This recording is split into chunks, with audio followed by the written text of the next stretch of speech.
Okay, good morning everyone. This is Christmas Day 2013. I'm hoping today, in the traditional fashion here, to run these two Mamod engines. Now these are quite rare engines from 1946. That's the SE2 there, and the SE1 from 1937. Now, before I actually run them a bit later on, I just wanted to go through some of the background history on these two engines. As I say, this year has been an extremely busy year. It's been very sort of hectic in terms of work schedules, so I've been unable to run that many engines. These two in particular were purchased earlier on in 2013, and as of yet I haven't had the time to actually steam them. I've given them both a check over this morning. That's the SE2 and the SE1, and everything appears to be sound. The safety valves, although the diminutive type 1/8 inch or 1/4 inch rather safety valves, they both seem to be sound. The springs are fine. The SE2 overflow plug is fine. I've actually been through both engines and given them a tightening up, a thorough oiling. So in theory they should be fine. The wicks and the two wick lamps, both have two wicks themselves, are perfectly fine, and so with a bit of hot water and some methylated spirit, chances are that they should perform okay. I don't know, but we'll see later on. But first of all, I thought I'd just give a little bit of background on the two engines themselves. Now the SE1, let's say, dates from 1937. This was very much in the Mamod sort of style of colour, so it's got a lighter green engine frame, lighter red base. Obviously it has the base mounted chimney which has no exhaust to it. Only the post-war SE1s have the exhaust to the chimney. Essentially the SE1 of this period was basically the development of the 1936 Hobbies SE1, practically identical, save for the decal and the darker paint and darker engine frame paint on the Hobbies version. Apart from that, they were absolutely identical. Say the Mamod one did not appear until 1937. That's when the name was coined, and Geoffrey Malins actually started making engines under his own sort of brand name as well, hence why they had the lighter engine frame, green and red base plate, to differentiate the two models. However, it does get a little bit mixed up later on, as we tend to find that Hobbies engines had lighter engine frames and Mamod engines had darker engine frames. It all became a little bit tangled. It was just very much a case of getting the engines out the door and actually getting some money in the bank. So there are sometimes some individuals that actually say, if an engine hasn't got a decal on it and it's got dark engine frame or dark base plate, it's got to be a Hobbies. Nonsense. It's very difficult to actually ascertain which one's which. To be perfectly honest, it's just a case of saying, yes, we know it's been made by Geoffrey Malins or the Mamod company of the time. However, whether it was branded as a Hobbies or a Mamod is entirely at a point of conjecture. But anyway, the SE1, as you can see, a base mounted chimney. I think this was to keep the directors of Bowman happy, in terms of it was a direct throwback to the Bowman engines, which obviously tended to use base mounted chimneys in the case of such engines as the M135 and the M122. So it looks very attractive. It's got a diminutive sort of base plate. It's 5.5 inches square, sort of 4-inch boiler, and no overflow plug, and just a simple disc crank setup. So there's not much to go wrong. Hopefully you'll see that the engine frame end here is blank. Only when the later engines appeared in post 46 did they actually use an actual exhaust pipe. You can normally tell the post-war engines because they have the word Mamod cast into the brass engine frames. So I'm hoping great things from this one. Let's say I've had a good check of all the end caps. This one seems to be made quite well. Some of them were a bit rough, to say the least. The soldering on the pipework all looks fine, so with a little bit of luck this little fella should steam okay. Anyway, moving on to the next engine. This is the post-war SE2, the immediate post-war engine, so it's from about early 1946. Now this particular engine has the extremely rare base-mounted chimney. As to why they made the engine with a base-mounted chimney, again, I spoke to Steve Malins on this, I spoke to lots of other collectors. It's a difficult one to actually call. My own theory is that they had a lot of tubing left over after the war of that particular diameter. They couldn't get the larger fireboxes, or there was a stock of them left over from the pre-war engines. So this particular engine is very much a confection of parts that were available immediately after the war, hence its very strange sort of look.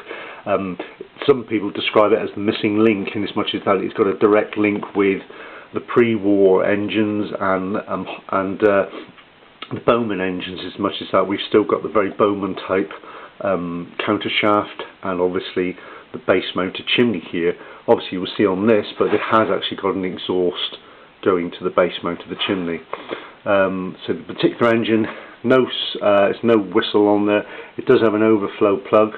The base plate is an SE4 size base plate of about 6.5 inches square, and so the engine frame has the name cast into it. This particular engine frame is actually dark green, so again probably using up Hobby's dark green pre-war paint. What you will find on the 46 engines, and this includes the slightly later local style chimney SE2, they did actually add in an extra frame for the engine and the counter shaft, which makes it a little bit more stable that way.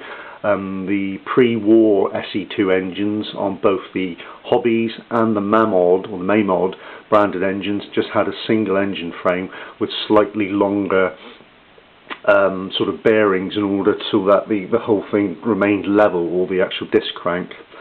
Apart from that, I say the engine, I've seen no more than a handful of these over the years. I purchased this one earlier on this year from a gent in Australia, and who showed me some pre-restoration images of it with the darker paint. Now you can see there's a slight difference even under this lighting of a dark red and the lighter Mamod red. That Mamod red is entirely original. This has been repainted apart from the engine frame, but the owner assures me that that's a faithful reproduction of the actual paint colour. And so I've looked at some of his images that he's very kindly emailed to me, and indeed it does look to be exactly the same. This particular engine is running on a 2-wick lamp, and apart from that, everything else is as it should be. It's original.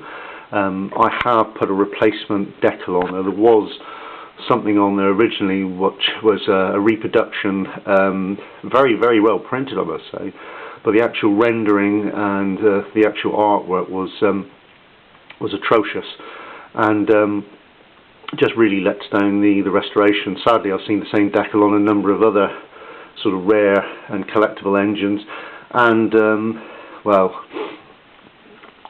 as a professional designer, it's absolutely astoundingly bad quality. Anyway, so I say this engine's been checked over. The only thing different between it and some of the earlier engines, it's actually got a 1/4 inch BSF overflow plug, tiny 1/4 inch safety valve again, and it's got a union obviously at the boiler end, and this one's actually soldered into the engine frame. Some of them I've seen with unions on their union stubs as well. Again, post about 46, Mamod were basically using up anything they had kicking around.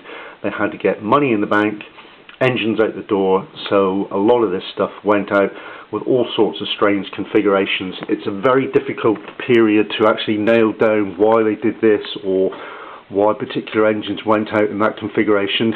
I think overall it was a case of a tough economic climate. It was a case of use up what you've got left over. Like I say, this particular engine stayed in this form probably for a few months. I couldn't tell you exact how many months, but put it this way, probably when they used up this diameter tubing here, they were able to get larger boilers. They were then able to extend it, put the local style chimney on there and get some larger fireboxes, which would actually look a little less gawky, should I say, than this particular engine. That said though, it's been on my collecting radar for a number of years.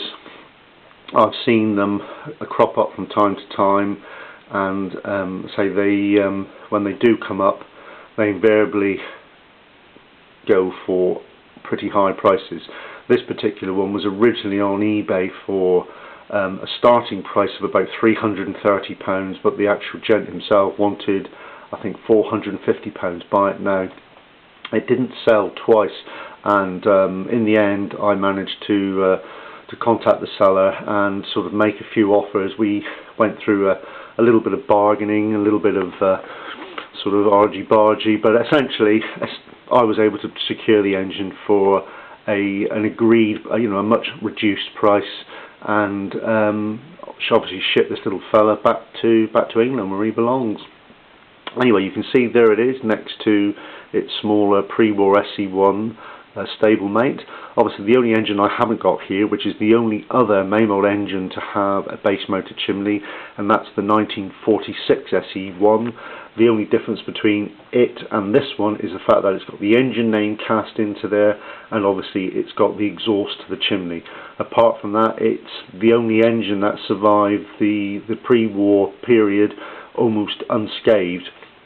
And say this particular engine, the counter shaft disappeared in 1948 with the hot brass stamped engine frame models with the beautiful brass flywheels. So there we have it. This particular engine, I have raised it up on feet on special eyeletted sort of secured rubber feet, just to give it a little bit more of a finish. They did possibly have them, I don't know for sure, so for any of the sort of eagle-eyed historians wondering whether that's correct or not, I couldn't put my hand on my heart and say that was absolutely the case. So there we have it, two extremely rare Mamod engines, and say I haven't had a chance to even sort of spend much time looking over them since actually purchasing them this year. So it's Christmas Day, it's a nice special day. It's just starting to get light outside, and hopefully later on when I come back I'll have these two running, and we'll hopefully post a video up tomorrow on Boxing Day of these two fellas actually running under their own steam, and sort of fingers crossed nothing will go wrong. But you can never say with these very early engines. Some of them will work absolutely fine, some of them can be an absolute pig. There could be problems with the porting or the pistons on there, or one of the most common is the safety valves. The springs on these little safety valves is very, very small, and this particular one has had an extra O-ring added, so it feels reasonably okay. The good thing about these early safety valves is that they actually have a little adjustable collar on the actual main plunger of the safety valve, which enables you to sort of take up some of the slack, and hopefully they say that will be fine. There we have the original 2-wick burner, tiny little reservoir on that, so it should be more than enough. And you can see also on this one it's got the remains of a very crisp blue oval decal. That's the script typeface decal, which was in use probably up to about 1948. I'll be using the little filler there for the reservoirs. Let's say that one's got a reproduction decal, and this one's been specifically aged with a patent mixture of oil and boiler soot, which I tend to find works extremely well to give that a more aged look. This one, like the SE1 as well, also has like a crank disc setup. They haven't got much weight in that particular engine frame or that engine setup, so put it this way, don't expect these little fellas to be driving anything pretty large. It's only when you get to the 48 engines with a decent brass flywheel that there's some reasonable inertia been developed to actually run any tools. As you can see, it's got 3 power takeoff points, which is highly optimistic, really, considering the lightweight nature of the engine itself. You know, when I get a chance in the future, we might sort of hook it up to something, and we'll see what it can actually run. The actual chimney itself is held on a little brass spigot, which is screwed into the base.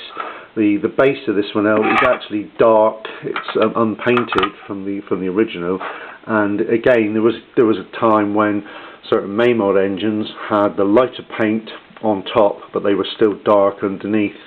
And so coming back to the gent on the Freesteam forum that wanted to know whether his engine was a Hobbies or a Mamod, and I said, I'm sorry, I can't tell, even though it did have the dark engine base plate. I said sometimes you did see the actual Mamod name stamped into the actual base plates, and I've seen it on a post-war SE1 of this type that I've got, which has got its name stamped into it, and also I've seen it on Rowley Williams's lovely SE4, which it's got its Mamod name stamped into the base.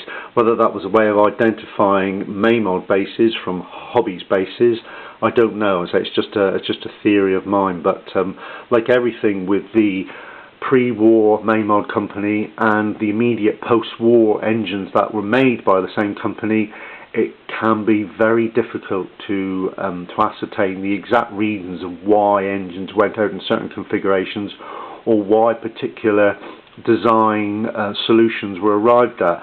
We can only sort of guess around this period, and say I've had sort of talks with Steve Malins, and essentially you know, he could only give, you know, good educated reasons or theories why engines went out in that particular style, and say it's very, very difficult to nail down, because sadly that, you know, Eric Malins and Jeffrey Malins are no longer with us now, and you know, whether that it's been documented somewhere and it will turn up in the years to come, who can say?